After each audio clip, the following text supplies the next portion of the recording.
The border ministry outposts, which we'll be hearing more about, is a reflection on what we need to do as a bordering state, New Mexico and Texas, to Mexico.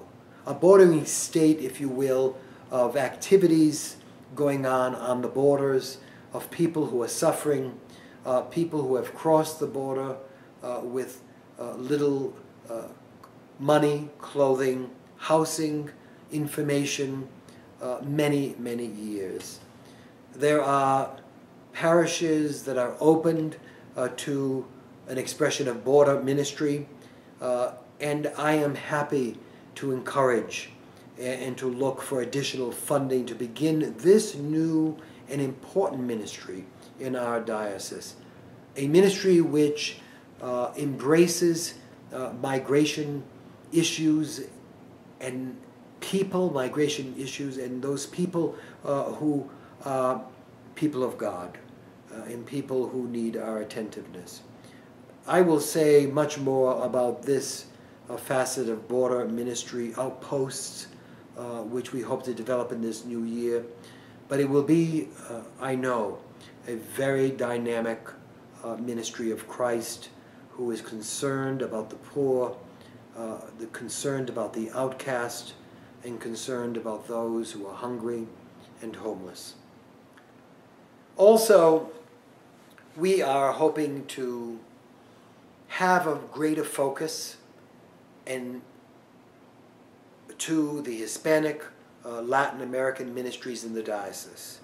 And by this I mean, in this past year as I traveled around, a number of congregations find themselves ready to look at the potential of a Latin American Hispanic ministry integration in their own congregational ministry. And I am very pleased about this because, as you know, in Rome at St. Paul's, we had a very dynamic integrated ministry, Latin American ministry, mostly people from Ecuador. And over my 12 years, that ministry grew from 4 people in 1992 to approximately 125 people in 2010 when I left. A wonderful dynamic ministry.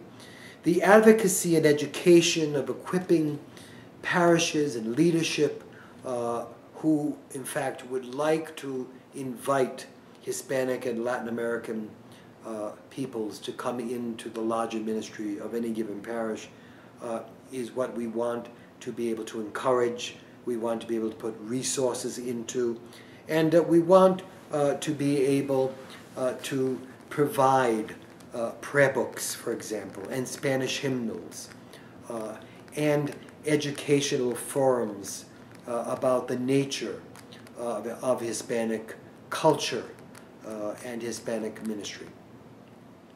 This is close to my heart, as many of you know. I said this during the walkabouts, and I have said it at many of our diocesan meetings. I want to establish once again what you had years ago, and that is a dynamic, a commission on recovery ministries. A commission that would focus on not only education, but would focus on nurture and service to those in our diocese, lay and clergy, who struggle with addictive illnesses such as alcoholism, drug abuse, and we know, in fact, that this no longer is a hidden illness, that it is one, in fact, that can be embraced and healed through not only groups like AA and Al-Anon, but in education and advocacy can be